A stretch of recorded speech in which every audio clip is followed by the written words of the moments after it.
Karl, congratulations. Consecutive wins now in the league. How was your afternoon? Pleasing. It just keeps adding to our points tally. I think it keeps us in that place of being competitive to achieve what our ultimate goal is. We've got some really hard games coming up, but it's pointless winning this if you want to just turn up and be a flipping performance on Tuesday night. We have to be better again.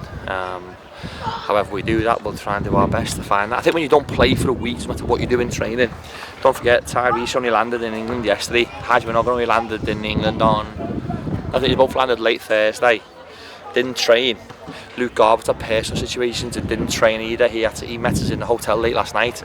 So we had like a few situations throughout the course of the week that meant that our preparations for the game weren't overly great, and I think the players' mentality seen them through. I think we defended like Trojans in the first half, and then all of a sudden when our chances came along, I thought our goals were wonderful goals that I like. Do you know what? In OC football, one of our biggest components is that, listen, when I first came here, when I spoke to the owners, and they spoke about what they expect of the team, first and foremost is winning, but they want to see people running forward and passing forwards, not going backwards and sideways and being passive in that. I think that the goals that you see in the first half are certainly people running forwards and passes forwards, even goals for third goal. So I'm incredibly pleased with that, to win. We've gone away from home and won at two teams who are competing to get out of the league in the playoffs. So I think that shows you that's a real statement of intent. Yeah, and furthermore as well, the character of the team. You've set the scene quite well. Obviously, conceding after 8 minutes, but then the way we came back into it in that we didn't have to help them out, and the goal was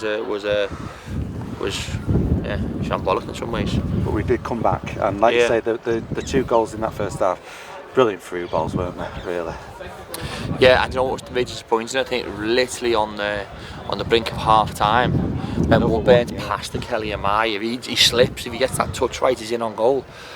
But then again, on top of that, I don't know where the referee, the penalty on Hajman is absolute criminal again. And then he puts 8 minutes on. Talk about trying to help and make this difficult for us. But I'm really, very pleased. We've won. By hook or by crook, we've won, and I think it's because of our mentality and our desire and what we stand for. But I think part of our identity is what we're willing to fight for, and we actually do care. We really do. Talking about that fighting spirit, you mentioned in the preview that this club here at Bromley, it's going to be a good game of football, and they did come back into it. Cole Stockton were a brilliant taking goal in the second half. But it looked like the momentum had shifted towards them, but we did battle and we did see it through in the end. Yeah, we did. Wasn't pretty, was it? But I think we. It's effective. We won, so it's only ever effective when you win. It was people watching this at home.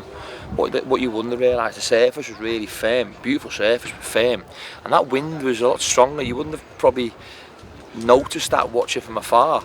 It was quite blustery, and I think that was making the conditions really difficult to get any sort of control.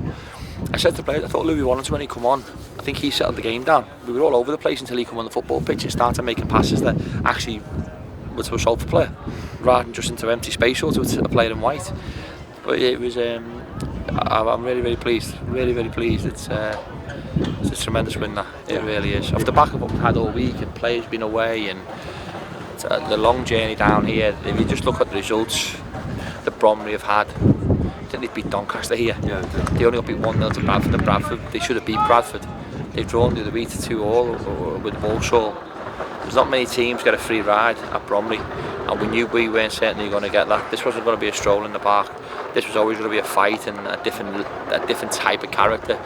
And I think we've seen certain elements of us today, a real lovely flow to our style when we do control the football, but also a dogged determination to our shape. But then when our shape lets you down, a real strength of character to defend as an individual, and I think that's what's seen us through in the end. Yeah, 8 games left, Barrow next. The last time we had back-to-back wins was part of 6 consecutive wins before the MK game. That's not to do with me now. Like the amount of games that you want to win is we just play Barrow.